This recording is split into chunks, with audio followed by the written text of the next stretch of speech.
أما بعد فأعوذ بالله السميع العليم وبوجهه الكريم وسلطانه القديم من الشيطان الرجيم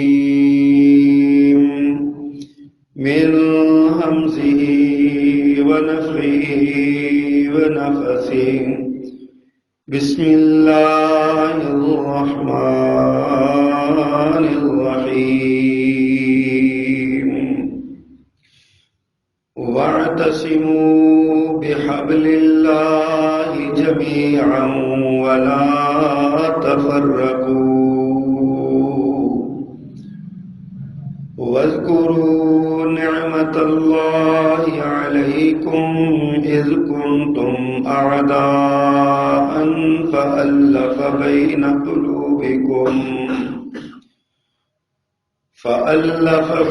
قلوبكم فأصبحتم بنعمته إخوانا وكنتم على شفا حفرة من النار فأنقذكم منها كذلك يبين الله لكم آياته لعلكم تهتدون. وعن أبي هريرة رضي الله تعالى عنه أن رسول الله صلى الله عليه وسلم قال: حق المسلم على المسلم 6 قيل ما هن يا رسول الله؟ قال: إذا لقيته فسلم عليه وإذا دعاك فأجبه وإذا استنصحك فانصح له وإذا عطس فحمد الله فسمته وإذا مرض فعده وإذا مات فاتبعه. صدق الله العظيم وصدق رسوله النبي الكريم. حمد و ثنا اور تعریف و تسبیح کے سارے کلمات اللہ جل جلالہ کے لیے، اور درود و سلام سیدی و مرشدی سیدنا و مرشدنا نبینا و امامنا سیدنا محمد الرسول اللہ صلی اللہ علیہ وآلہ وسلم کی ذات والا صفات کے لیے مختصر کلمات حمد و صلات کے بعد چوتھے پارے میں سورہ آل عمران کی ایک معروف اور مشہور آیت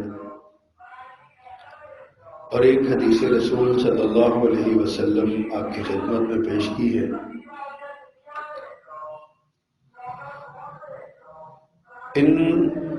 اس آیت اور حدیث مبارکہ کے پیش کرنے کا مقصد کہ آج کی ہمارے اس خطبے میں گفتگو کا موضوع اور عنوان وہ ہمارے حالات حاضرہ میں موجودہ معاشرتی زندگی میں ہم جس بے حسی اور خود غرضی کے شکار ہیں اس کے تناظر میں چند گزارشات عرض کرنا چاہتا ہوں، شاید کہ کسی کے دل میں بات اتر جائے اور ہماری اصلاح ہو جائے۔ گزشتہ جمعہ کے دن اور اس کے بعد ہمارے وطن عزیز کے معروف سیاحتی مقام مری میں جو المناک اور دردناک سانحہ پیش آیا، اور اگر وہ ایک حادثہ ہوتا تو شاید اتنا اس پر حساسیت کے مظاہرے کی ضرورت نہیں تھی۔ حادثے ہوتے رہتے ہیں، ہو جاتے ہیں، لیکن حادثے سے بڑا حادثہ اس علاقے کے بسنے والے اور وہاں کے انتظامی ذمہ داران کی مجموعی بے حسی ہے،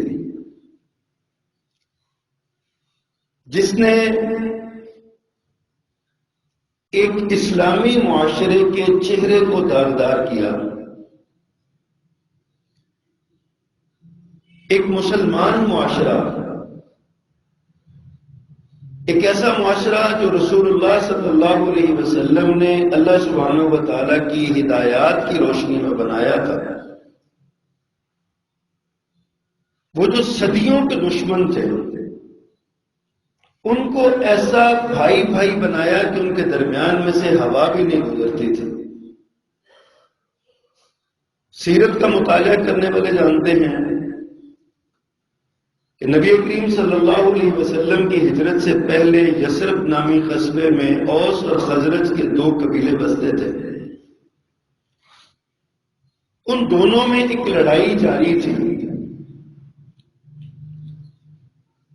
اور وہ لڑائی کس بات پہ تھی؟ دو قبیلوں کے لوگ اس بات پہ لڑ پڑے کہ ایک قبیلے کے لوگ کہتے پہلے اس ہودی سے، اس حوض سے پہلے ہمارا اونٹ پانی پیے گا، اور دوسرے قبیلے کے لوگ کہنے لگے تمہیں کیسے ضرورت ہوئی ہمارے ہوتے ہوئے، پہلے ہمارا اونٹ پانی پیے گا۔ اس پر طلب کلامی ہوئی، لڑائی شروع ہوئی، تلواریں نکل آئیں، اور جاننے والے جانتے ہیں کہ پھر یہ لڑائی پتہ کتنی دیر چلی؟ 1 سال، 2 سال، 10 سال، 20 سال نہیں، کم و بیش 125 سال لڑائی ہوئی ہے۔ 125 برس کے قریب یہ لڑائی چلی ہے یثرب میں۔ خاندانوں کے خاندان اور نسلوں کی نسلیں کٹ گئی، اور معاملہ کیا تھا؟ اونٹ نے پانی پہلے وہ کہتے تھے ہمارے اونٹ نے پینا ہے، وہ کہتے تھے ہمارے اونٹ نے پینا ہے۔ دادے پردادے قتل ہو گئے، نسلیں ختم ہو گئی، لیکن وہ لڑائی ختم نہیں ہو رہی تھی۔ نبی کریم صلی اللہ علیہ وسلم دین اسلام لے کر گئے، اور آپ نے ان کو بھائی بھائی بنا دیا، ایسا بھائی بنایا کہ جن سے کوئی خونی رشتہ بھی نہیں تھا ان سے خونی رشتے سے بڑھ کے تعلق بن گیا۔ ایسا جذبہ ایثار پیدا کیا اس قوم کے اندر کہ لوگ اپنی ضروریات پر لوگوں کی ضروریات کو ترجیح دینے لگے۔ ہم اس نبی کے کلمہ پڑھنے والے ہیں، اس نبی کے نام پر یہ ملک اور یہ ریاست بنانے والے ہیں، اس نبی کی بنائی ہوئی ریاست مدینہ کی نقل کا اعلان کرنے والے ہیں، اور ہماری بے حسی کا عالم یہ ہے، ہماری نگاہوں کے سامنے لوگ مرتے رہے، ہمارے ماتھے پہ شکن تک نہ آئی، ہمارے سامنے بچے بلکتے رہے، اور ہماری بے حسی آسمانوں کو چھوتی رہی۔ اللہ سبحانہ و تعالیٰ نے بطور احسان ہمیں یہ یاد کروایا، فرمایا وَاعْتَصِمُوا بِحَبْلِ اللَّهِ جَمِيعًا وَلَا تَفَرَّقُوا، اللہ کی رسی کو مضبوطی سے پکڑو اور آپس میں فرقہ فرقہ نہ ہو جاؤ، برادری برادری نہ ہو جاؤ، قبیلہ قبیلہ نہ ہو جاؤ، تفریق در تفریق کا شکار نہ ہو جاؤ۔ اگلے آیت کے ٹکڑے میں 2 باتیں اللہ نے بیان فرمائی، فرمایا وَاذْكُرُوا نِعْمَةَ اللَّهِ عَلَيْكُمْ اِذْ كُنْتُمْ أَعْدَاءً فَأَلَّفَ بَيْنَ قُلُوبِكُمْ، فرمایا اللہ کی اس نعمت کو یاد کرو، اس احسان کو یاد کرو جو اس نے تم پر کیا۔ اِذْ كُنْتُمْ أَعْدَاءً، جب تم آپس میں دشمن تھے، فَأَلَّفَ بَيْنَ قُلُوبِكُمْ، اس نے تمہارے دلوں میں الفت ڈالی، اور فَأَصْبَحْتُمْ بِنِعْمَتِهِ إِخْوَانًا، اور تم اس کی نعمت اور اس کے احسان کے ساتھ آپس میں بھائی بھائی بن گئے۔ ایک تو اللہ نے یہ بات یاد کروائی، اور دوسرا فرمایا وَكُنْتُمْ عَلَى شَفَا حُفْرَةٍ مِّنَ النَّارِ فَأَنْقَذَكُم مِّنْهَا، تم جہنم کے کنارے پر، جہنم کے گڑھے کے کنارے پر کھڑے تھے، اس نے اپنی نعمت سے، اپنے احسان سے، اپنے فضل سے فَأَنْقَذَكُم مِّنْهَا، تمہیں اس سے بچا لیا۔ تم آپس میں لڑ لڑ کے جہنم کی وادیوں میں اتر رہے تھے، اللہ نے تم پر یہ احسان کیا کہ تمہیں اس لڑائی سے نکالا، تمہارے دل میں لڑائی کی نفرت ڈالی، تمہارے جو ملی غیرت کے جذبات تھے ان غیرت کے جذبات کو کنورٹ کیا دین کی غیرت میں۔ اب تم لڑائی کرتے تھے دین کے غلبے کے لیے، اب مسلمان کی لڑائی ہوتی تھی اللہ کی عزت کے لیے، مسلمان لڑتا تھا رسول اللہ کی عزت کے تحفظ کے لیے، ذاتی اغراض کوئی بات نہیں تھی۔ بہت ہی معروف واقعہ ہے، اکثر آپ نے علماء سے سنا ہوگا کہ سیدنا علی رضی اللہ تعالیٰ عنہ ایک عرب کے بہت بڑے شاہ سوار سے لڑے، اس کو گرایا نیچے، قریب تھا کہ اس پر تلوار کے بار کرتے گردن اڑا دیتے، اس نے سیدنا علی رضی اللہ تعالیٰ کی طرف منہ کر کے تھوکنے کی جسارت کی، اللہ پاک نے تھوک سے تو بچا لیا، لیکن جناب علی رضی اللہ تعالیٰ اس کو چھوڑ کے سائڈ پہ ہو گئے، پیچھے ہٹ گئے۔ لوگوں نے کہا علی کیا وجہ بنی، تیرا قبضہ ہو گیا تھا، تو تلوار مارتا، اس کی گردن اڑا دیتا، تیرے قابو میں تھا۔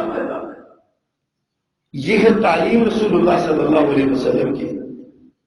سیدنا علی رضی اللہ تعالیٰ نے فرمایا جب میں اسے لڑ رہا تھا، میں نے اس کو گرا لیا تھا، میں تلوار مارنے لگا تھا، اس وقت تک میری لڑائی اللہ کی عزت اور اللہ کی غیرت کے لیے تھی، جب اس نے میری طرف منہ کر کے تھوکنے کی جسارت کی تو میں پیچھے ہٹ گیا کہ اب میری ذات کا غصہ بھی اس میں شامل ہو گیا تھا، میں اپنی ذات کے لیے اس کو مارنا نہیں چاہتا تھا۔ اللہ نے تو یہ تعلیم دی تھی، رسول اللہ صلی اللہ علیہ وسلم نے یہ تعلیم دی تھی، اسلام نے باہمی اخوت، ہمدردی اور ایثار اور مساوات کا درس دیا تھا،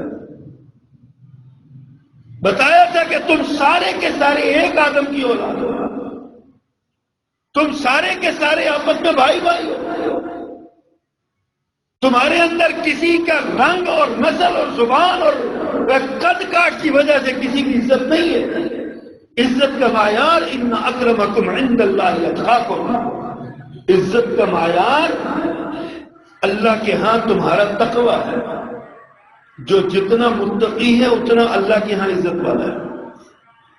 تمہاری دولت، تمہارا منصب، تمہاری جاہ، تمہاری حشمت، تمہارا روب اور دبدبہ، تمہارے قبیلے کی بڑائی، یعنی قبیلے کا بڑا ہونا، تمہارا کسی بڑے خاندان سے تعلق ہونا، یہ سارے کے سارے رسول اللہ صلی اللہ علیہ وسلم نے اپنے پاؤں تلے روک دیے تھے۔ یہ تفاخر کے جذبے اور تفاخر کے احساس یہ سب ختم ہو گئے تھے۔ اب اگر عزت تھی تو صرف اور صرف تقوی کی بنیاد پر تھی، عزت کا معیار اللہ کے دین پر عمل تھا۔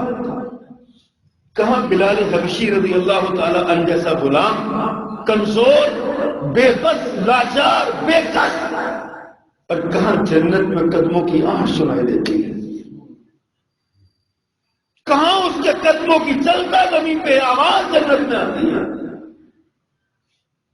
کیا تھا؟ کہاں وہ غلام جس کو خود ابوبکر صدیق خرید کے آزاد کرتے ہیں رضی اللہ تعالیٰ، اور کہاں یہ مقام و مرتبہ کے صدیق اکبر کہتے ہیں جا سیدنا بلال، میرا آقا اور میرا سردار بلال آیا۔ اسلام نے تو یہ عزت دی تھی، اسلام نے مساوات کا درس دیا، اسلام نے ایثار کا درس دیا، اسلام نے ایک دوسرے کو، معاشرے کو جوڑ کر رکھا۔ انما المؤمنون اخوہ، مومنوں کو بھائی بھائی بنا دیا. گورے رنگ کا ہے یا کالے رنگ کا ہے، دونوں بھائی ہیں. اجمی ہے یا عربی ہے، دونوں بھائی ہیں. اب اخوت کا جو لڑی ہے وہ نظریے کے ساتھ جڑی ہوئی ہے، اب رنگ و نسل کے ساتھ نہیں کہ چونکہ یہ میری برادری کا نہیں ہے لہذا یہ میرا بھائی کیسے ہو سکتا ہے، یہ میرے خاندان سے میرے قبیلے سے نہیں ہے لہذا میرا بھائی کیسے ہو سکتا ہے، اس کا رنگ کالا ہے میرا گورا ہے لہذا یہ کیسے میرا بھائی ہو سکتا ہے. رنگوں کا گورا اور کالا ہونا ختم ہو گیا، قد کاٹ کا اونچا اور نیچا ہونا ختم ہو گیا، برادری کا تفاخر اور قبیلے کا بت میرے پیغمبر نے اپنے پاؤں کی ٹھوکر سے توڑ کے رکھ دیا اور لوگوں کو یہ پیغام دیا کہ تم سارے آپس میں بھائی بھائی ہو. اسلام نے ایک مضبوط معاشرہ قائم کیا. اسلام نے لوگوں کے دلوں میں جذبہ پیدا کیا، ہمدردی کا، اخوت کا، ایثار کا، مواسات کا. اسلام نے لوگوں کو یہ پیغام دیا، لوگوں کو یہ پیغام دیا کہ تم سارے کے سارے ایک ہو. فرمایا مومن مومن کا بھائی ہے. مومن ایسے ہے، آپس میں دو مومن بھائی ایسے ہیں جیسے ایک جسم ہے. جسم کے کسی ایک حصے کو تکلیف ہوتی ہے تو سارا جسم تڑپتا ہے. امت مسلمہ ایک جسد واحد، ایک جسد کی طرح ہے، ایک جسم کی طرح ہے. وہ کہیں شرق الاوسط میں بیٹھے ہوئے بندے کو، کہیں افریقہ کے دور دراز کے جنگلات میں بیٹھے ہوئے انسان کو، کہیں امریکہ کے دور دراز کی ریاست میں بیٹھے ہوئے کسی مسلمان کو تکلیف پہنچتی ہے تو شرق و غرب کے بیٹھے ہوئے مسلمانوں کو تکلیف کا احساس ہوتا ہے. یہ تعلیم ہے میرے پیغمبر صلی اللہ علیہ وسلم کی، یہ جذبہ ہے رسول اللہ صلی اللہ علیہ وسلم کا. آج ہم نے رپورٹیں پڑھی اور ہمیں بھی اس کا مشاہدہ پہلے بھی کئی بار ہوا، اس طرح کی باتیں ہم آپ بھی دیکھتے ہوں گے کہ وہاں پہ لوگ زیادہ آ گئے تو ہوٹل والوں نے اپنے کرائے بڑھا دیے، انہوں نے لوگوں کی جیبوں پہ ڈاکہ ڈال. وہ ہمارے ہی معاشرے کے فرد ہے نا، ہمارے ہی بھائی ہیں. وہ وہاں بیٹھ کے یہ کرتے ہیں، ہم رمضان میں یہاں بیٹھ کے یہی کچھ کرتے ہیں. ہم بھی تو لوگوں کی چمڑی ادھیڑتے ہیں، ہم بھی تو لوگوں کی معاشی قوت کو اپنی معاشی چھری کے ساتھ ذبح کرتے ہیں. ان کو کیا کہنا، ہم گھر گھر میں یہی رونا، ہر شہر میں یہی رونا. بس کوئی مجبوری آنی چاہیے کسی کے سر پہ، پھر دیکھیے ہم کیسے اس کا فائدہ اٹھاتے ہیں. کوئی تکلیف کسی پر آنی چاہیے. سیدنا عثمان غنی رضی اللہ تعالیٰ عنہ، سیدنا ابوبکر صدیق رضی اللہ تعالیٰ عنہ کے دور میں قحط پڑا، مدینے میں کوئی چیز کھانے پینے کو نہیں ملتی، شور اٹھتا ہے. عثمان کا تجارتی قافلہ آ گیا، تجارتی غلہ آ گیا، 200 سے زائد اونٹ تجارتی غلے کے جناب عثمان رضی اللہ تعالیٰ عنہ کے مدینہ منورہ میں آتے ہیں. اللہ اکبر، مدینہ کے تاجر دوڑتے ہیں عثمان کے پاس، عثمان ہمارے ساتھ سودا کرو. عثمان کہتے ہیں ٹھیک ہے کرتا ہوں، بتاؤ کیا دیتے ہو. کہا 1 کے 2 دے دیتے ہیں، 1 کے 2 دے دیتے ہیں. حضرت عثمان بڑے عجیب سے حالت میں کہتے ہیں او بھائی ضرورت زیادہ ہے، نفع زیادہ ملتا ہے، لوگ مجبور ہیں، مجھے نفع زیادہ ملتا ہے میں زیادہ نفع کماؤں گا. لوگ پریشان ہو گئے کہ عثمان جیسا متقی، عثمان جیسا پرہیزگار، عثمان جس کی دولت اسلام کے لیے وقف تھی، آج یہ کیسی حرکتیں کر رہا ہے، کیسی باتیں کر رہا ہے. لوگ پریشان ہو گئے. حضرت عمر رضی اللہ تعالیٰ عنہ کے پاس گئے، عمر عثمان کو سمجھاؤ. عمر عثمان کے پاس گئے، عثمان اللہ تیرے حال کا رحم کرے، تجھے ہوا کیا، تو ایسا تو نہیں تھا.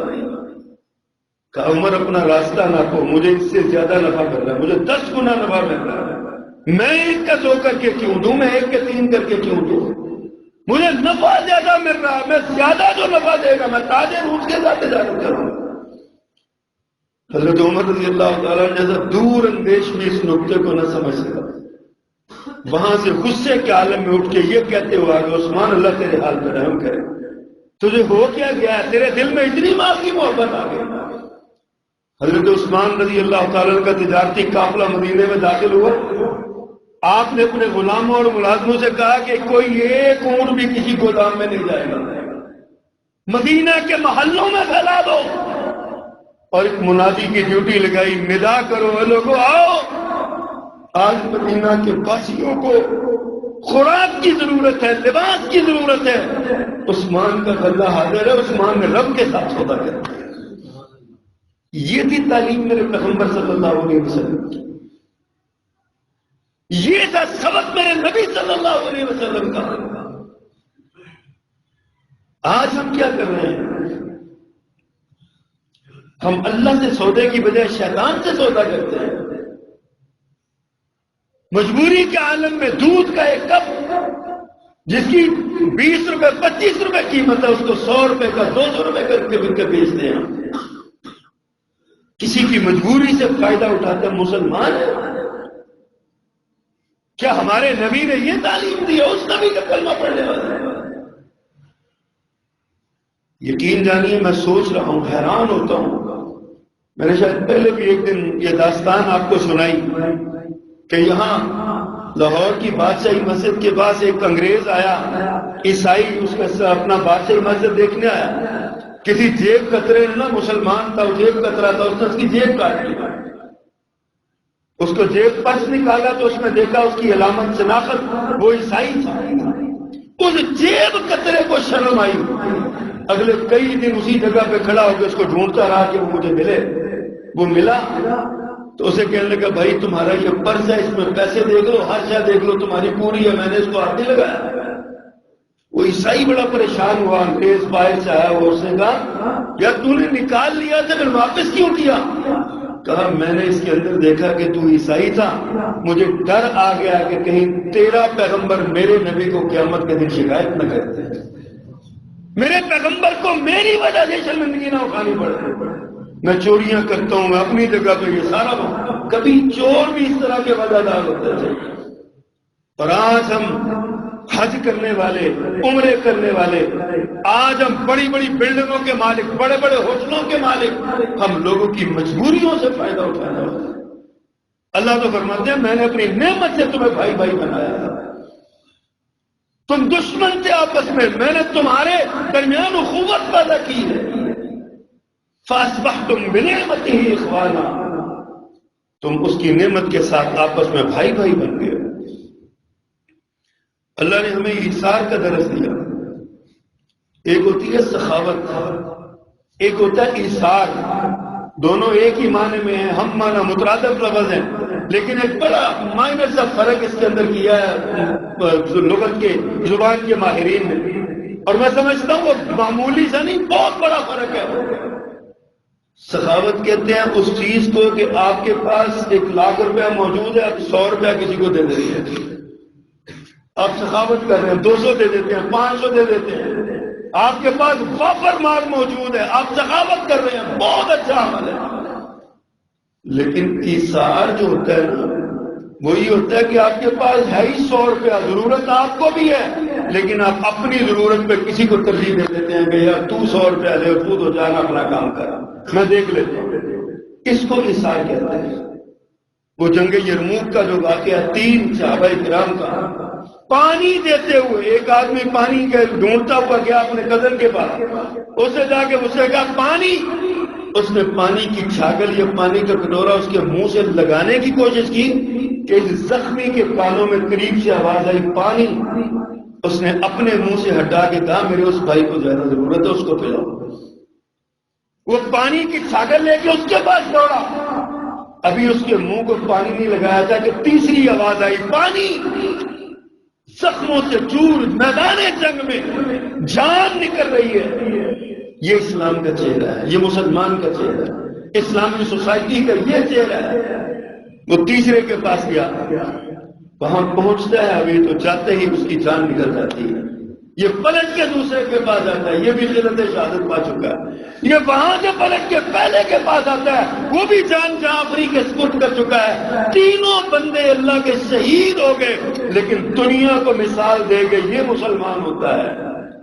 اس کو ایثار کہتے ہیں، اس کو کہتے ہیں یہ جذبہ، تمہارے اندر جذبہ ایثار۔ اپنی ضرورت سے بڑھ کے کسی دوسرے کی ضرورت کو پورا کرنا، اپنی خواہش ہونے کے باوجود کسی دوسرے کی خواہش کو پورا کر دیا۔ آج اسلامی معاشرے کا، مسلمان معاشرے کا چہرہ بگاڑ کے رکھ دیا ہے ان ظالموں نے۔ آفتیں آتی ہیں، مصیبتیں قوموں پہ آتی ہیں، اور یہ مصیبتیں اور یہ آفتیں اصل میں قوموں کی زندگی میں ایک انقلاب اور ٹرننگ پوائنٹ ہوتی ہیں، لیکن بدقسمتی سے یہ ہے ہمارا ہمیشہ یہ ٹرننگ پوائنٹ نیگیٹو ہی ہوا ہے۔ ترقی یہ معکوس ہم نے کی ہے، ہم نیچے کو گئے ہیں، اوپر نہیں گئے ان مسائل کو دیکھ کر۔ الا من شاء اللہ۔ 2008 میں جب زلزلہ آیا اس وقت ہم نے بڑی داستانیں سنی۔ زلزلے میں پھنسے ہوئے لوگ، عورتیں، لوگوں نے ان کے کانوں کے کینچی اور چھریوں کے ساتھ کان کاٹ لیے کہ ان کی بھالیاں ان کو چاہیے، ان کے ہاتھوں کو کاٹ کے ان کی چوڑیاں سونے کی اتار کے دیں۔ یہ مسلمان چہرہ ہے، اس کو مسلمانی کہتے ہیں؟ کیا نبی مکرم صلی اللہ علیہ وسلم کی یہ تعلیمات ہے؟ دنیا کو ہم کیا یہ چہرہ دکھا رہے ہیں کہ مسلمان ایسے ہوتے ہیں؟ حضرات ہم کہاں سوئے ہوئے ہیں؟ میں نے عرض کیا کہ وہ ایک مری نہیں، ہاں ہر جگہ پہ مری بنی ہوئی ہے، ہر بندہ اپنی چھری پکڑ کے بیٹھا ہوا ہے۔ آنے والے گاہک کو ذبح کیسے کرنا، اس کی مجبوری سے فائدہ کیسے اٹھانا، نہیں شرم آتی جھوٹ بولتے ہوئے، نہیں شرم آتی ہمیں کسی کے سامنے کسی کے ساتھ زیادتی کرتے ہوئے۔ ہماری بس خواہش ہے کہ ہم لوٹ لیں جو لوٹ سکتے ہیں، جتنا لوٹ سکتے ہیں۔ ہمیں غور کرنا چاہیے اس بات پر۔ اللہ کے ہاں دیکھیے ضرورت مندوں کی مدد کتنا بڑا کام ہے، اللہ کے ہاں کیا مقام ہے۔ میں آج مطالعہ کر رہا تھا، میں بڑا حیران ہوا، بڑا نکتہ کسی صاحب تحریر نے یہ نوٹ کیا، لکھا، اس نے کہا دیکھو جتنی فرض عبادتیں ہیں نا ان میں جو کمی رہ جاتی ہے نا، وہ کمی اللہ کیسے پوری کرواتے ہیں۔ مثلا روزہ فرض ہے، آپ روزہ نہیں رکھ سکتے، بیمار ہو گئے، بڑھاپا آ گیا، روزہ نہیں رکھ سکتے، تو روزہ عبادت ہے نا، فرض عبادت ہے۔ ہونا تو یہ چاہیے تھا نا کہ اس روزے کی جگہ پہ اللہ کہتا چلو تم نفل پڑھ لو، تم بیمار ہو تو روزہ نہیں رکھ سکتے، بھوک برداشت نہیں کر سکتے، کوئی نفل اتنے تم پڑھ لو۔ اللہ تعالیٰ کی طرف سے حکم آتا کہ تم قرآن کی اتنی تلاوت، اتنے سپارے پڑھ لو، تمہارے روزے کا کفارہ ہو جائے گا۔ لیکن روزہ چھوڑنا ہے تو فرمایا کسی مسکین کو کھانا کھلاؤ، کسی ضرورت مند کی ضرورت پوری کرو، تمہارے روزے کا ثواب ہو جائے گا، اس کی روٹی مل جائے گی، اس کا پیٹ بھر جائے گا۔ بندہ عمرے کے لیے یا حج کے لیے جاتا ہے نا، میقات پہ، میقات سے احرام باندھنا فرض ہے۔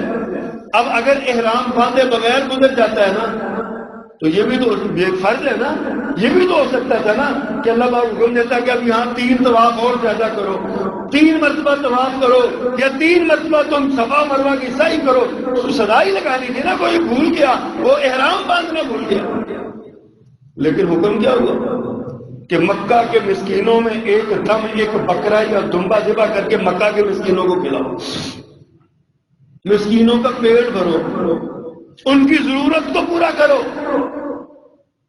اللہ نے یہ تعلیم دی ہے، سبحان اللہ، کیسا عجیب نظام ہے اللہ کا۔ آپ نے قسم اٹھائی ہے، قسم جھوٹی ہو گئی ہے، قسم کا کفارہ اللہ نے مقرر کر دیا ہے، کیا 10 مسکینوں کو کھانا کھلاؤ۔ قسم کا کفارہ مقرر 10 مسکینوں کو کھانا کھلاؤ۔ اللہ کے ہاں تو بندوں کی ضرورت کا ایسا خیال رکھا جاتا ہے، اور قربان جو میرے رب نے سمجھانے کی یقین کر دی ہے۔ پیارے پیغمبر صلی اللہ علیہ وسلم نے فرمایا قیامت کے دن اللہ ایک بندے کو اپنے سامنے کھڑا کر کے کہے گا میں بیمار تھا، تو نے میری بیمار کرسی کیوں نہ کی؟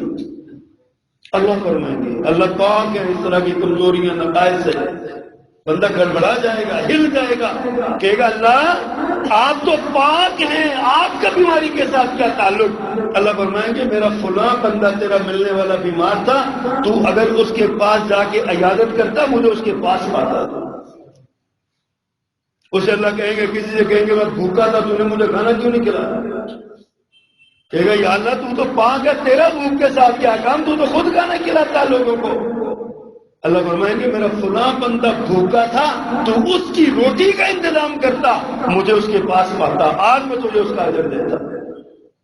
اللہ لباس کے بارے میں یہی سوال کرے گا۔ آپ دیکھیے اللہ کے ہاں ان ضرورت مندوں کا مقام کیا ہے، ان مسکینوں کا مقام کیا ہے۔ اللہ تعالیٰ نے اگر آپ کو پیسے دیے ہیں تو اللہ نے آزمائش ڈالی ہے، اللہ تعالیٰ نے کسی کو نہیں دیے تو اس پر بھی آزمائش ڈالی ہے۔ یہ اللہ کا نظام امتحان ہے، اللہ نے ہمیں آزمایا ہے، جس کو دیا ہے اس کا کیا رویہ، جس کو نہیں دیا اس کا کیا رویہ۔ اللہ سبحانہ و تعالیٰ تو یہ چاہتے ہیں مسکینوں کے ہاں ضرورت مندوں کی یہ معاملات ہوں، اور پھر اللہ تعالیٰ نے خدمت خلق کے اس جذبے کو لوگوں کی ضرورتوں کو گناہوں کی بخشش کا سامان بنا دیا۔ ترمذی میں سنن ترمذی میں ایک حدیث آتی ہے، رسول اللہ صلی اللہ علیہ وسلم کے پاس ایک آدمی آیا، کہنے لگا سب تو ذنبا عظیما، اللہ کے پیغمبر میں بہت بڑے گناہ کا مرتکب ہوا ہوں، میری معافی کیسے ہو سکتی ہے؟ قربان جاؤں پیارے پیغمبر صلی اللہ علیہ وسلم کی بصیرت پہ، آپ کی سمجھداری پہ، آپ کی فہم پہ اللہ نے کیسا ملکہ آپ کو دے کے بھیجا تھا۔ اس نے کہا اللہ کے پیغمبر بڑے گناہ کا ارتکاب کیا ہے، کیا کروں میں کیا دیش کو اس کا مداوع کروں؟ میرے آقا نے فرمایا اللہ کا امو تیری امی ہے؟ اس نے کہا نہیں، اللہ کے پیغمبر نہیں، امی نہیں ہے، امی فوت ہو، ان کی ماں فوت ہو گئی، اللہ سب جنت الفردوس میں جگہ دے۔ کہا ماں نہیں ہے؟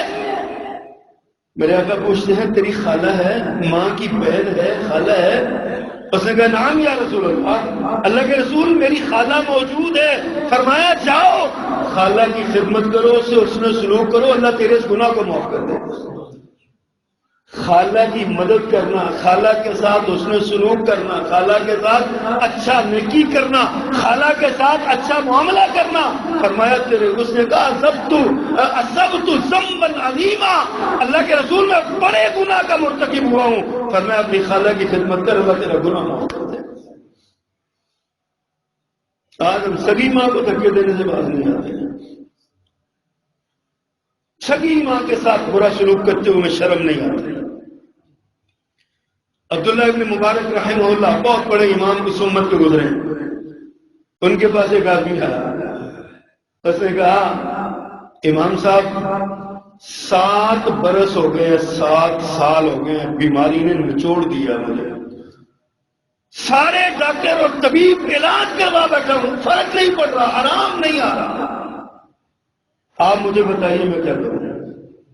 امام عبداللہ ابن مبارک رحمہ اللہ فرماتے ہیں اللہ اکبر، کسی ایسے علاقے میں جاؤ جہاں لوگوں کو پانی کی ضرورت ہے، وہاں کنواں کھدواؤ، پانی کا کنواں کھدواؤ، لوگ پانی پیئیں گے، زمین سے پانی باہر نکلے گا، لوگ استعمال کریں گے، اللہ تجھے شفا دے دے گا۔ عبداللہ ابن مبارک رحمہ اللہ نے یہ بات کیوں کہی تھی؟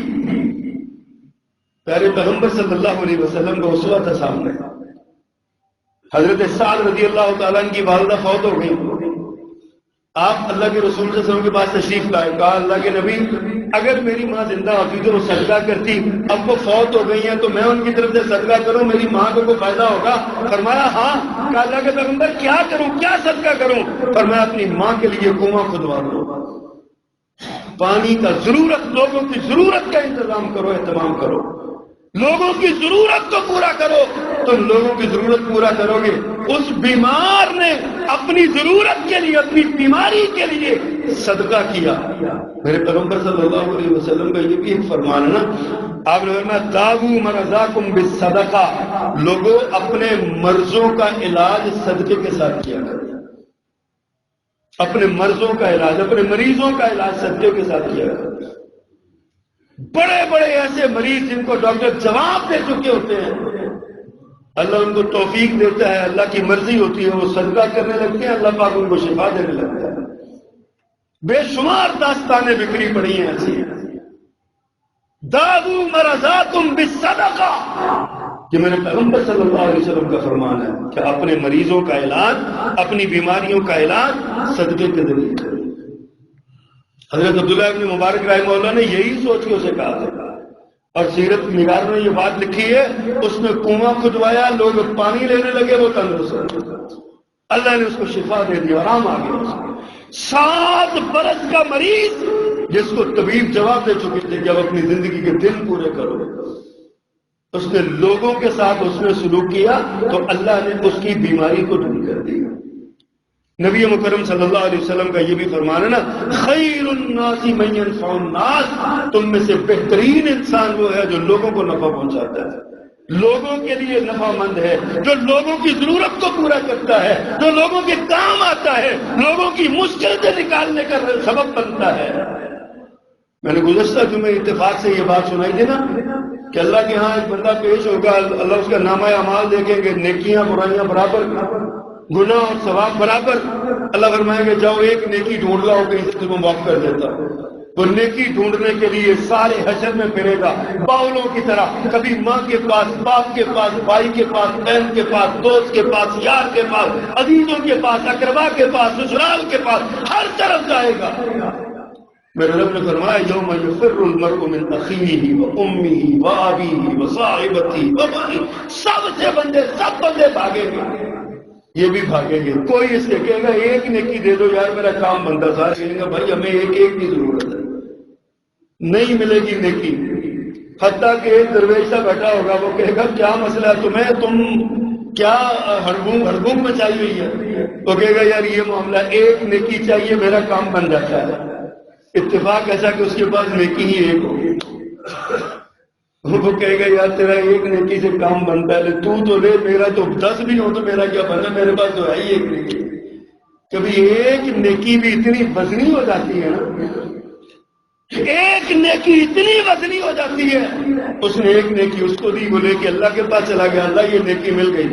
اللہ فرمائے گا کس نے تمہیں نیکی دی ہے، بلا کے لاؤ ذرا اسے۔ وہ آئے گا، اللہ کو سارا کچھ علم ہے، میرے رب نے ہمیں سبق دیا ہے، لوگوں ہمیں پیغام دیا ہے، لوگوں کی مجبوریوں سے فائدہ نہ اٹھایا کرو، ہمیں یہ پیغام دیا میرے رب نے۔ اللہ فرمائیں گے تو نے اس کو نیکی دی ہے، کہے گا جی اللہ میں نے دی، میرے پاس تھی ایک۔ میرا رب فرمائے گا انداز بد منی، اور تو مجھ سے بھی زیادہ سخی ہے، میں رب العالمین شہنشاہ ارض و سما، تو نے ایک نیکی دی مجھ سے بھی زیادہ سخی، جا اس کو بھی معاف کیا اور تو بھی اس کے ساتھ جنت میں چلا جا۔ ایک نیکی بعض اوقات اتنی بھاری ہو جاتی ہے۔ اپنے نامہ اعمال میں دیکھیے ہم نے کتنی نیکیاں ایسی کی ہیں، کیا ہمارا معیار ہے؟ یہ جو صدقہ ہے نا، میرے آقا نے فرمایا اذا مات الانسان انقطع عنہ عمله الا من 3، بندہ مر جاتا ہے تو اس کے تمام اعمال کا سلسلہ ختم ہو جاتا ہے، لیکن 3 عمل اس کے مرنے کے بعد بھی جاری رہتے ہیں۔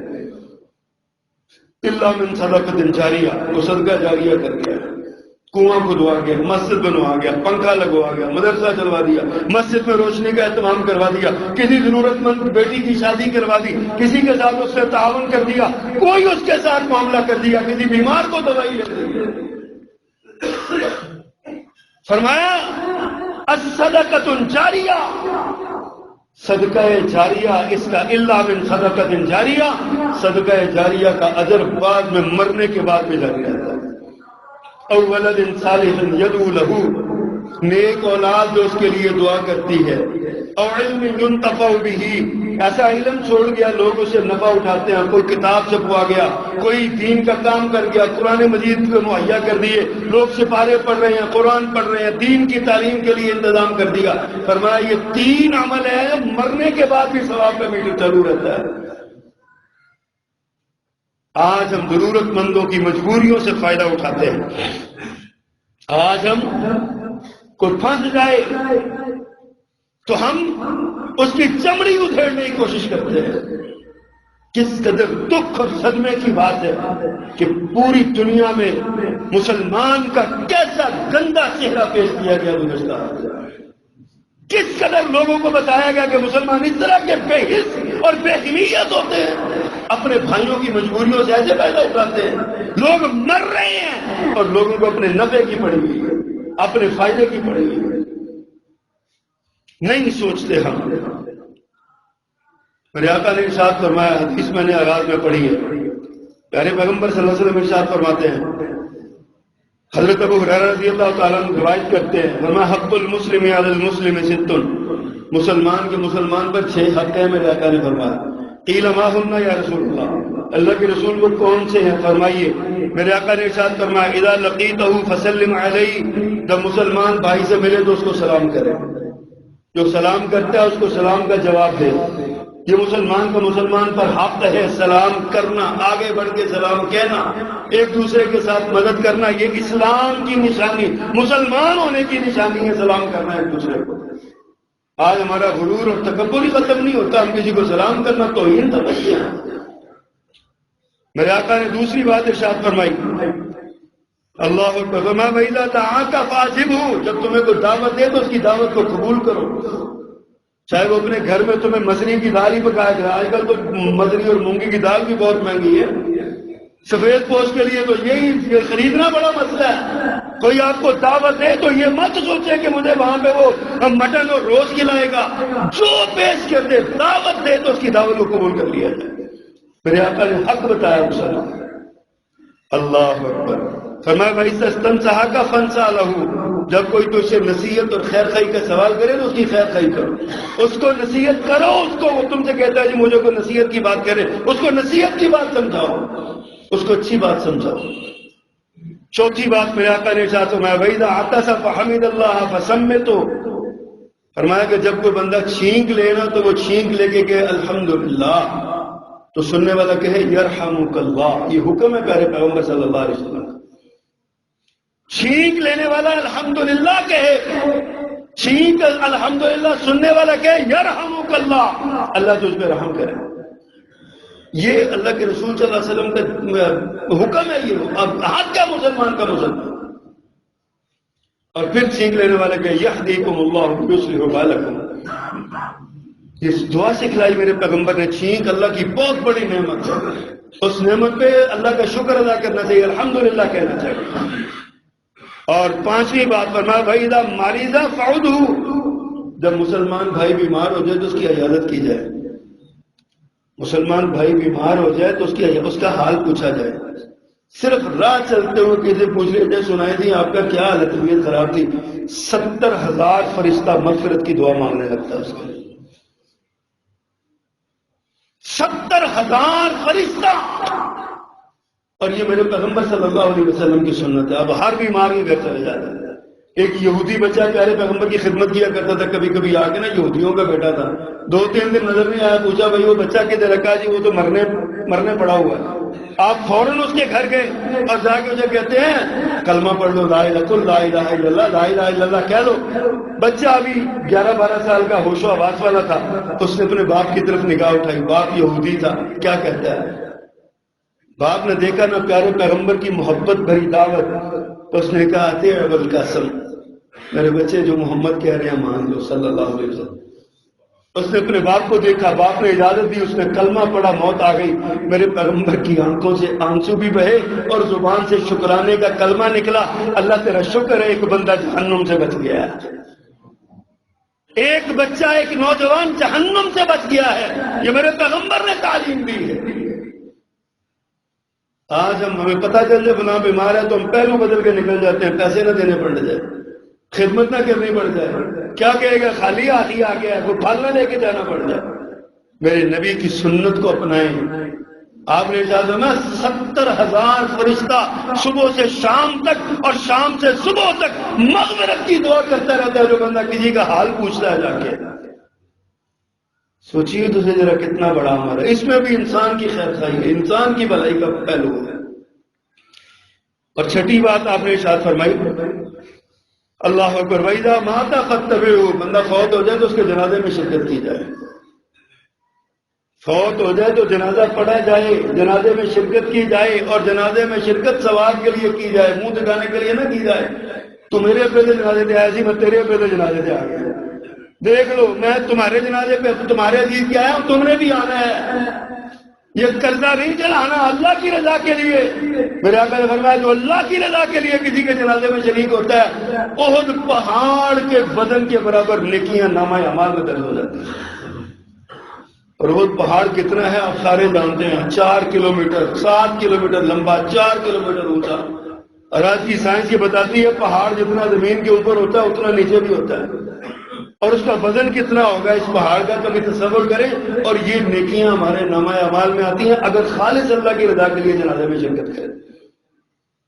ہم جنازے نہیں پڑھتے، ہم بیماروں کی عیادت نہیں کرتے. یار ہم مسلمان ہیں، ہم لوگوں کی مجبوریوں سے فائدہ اٹھاتے ہیں، ہم لوگوں کو مار دیتے ہیں، کہتے ہیں جاؤ ٹھنڈ میں سڑو، جا کے سردی کے ساتھ مرو. ہمارے ہوٹل میں جگہ نہیں ہے، ہیٹر دیکھنا تو 1000 روپیہ کرایہ لگے گا گھنٹے کا. یہ حال ہے ہمارا. یہ مسلمانوں کا چہرہ نہیں ہے. کعبہ کے رب کی قسم یہ مسلمان کا چہرہ نہیں ہے، اسلام کا چہرہ نہیں. کیوں اسلام کو بدنام کرتے ہیں ہم سارے مل کے؟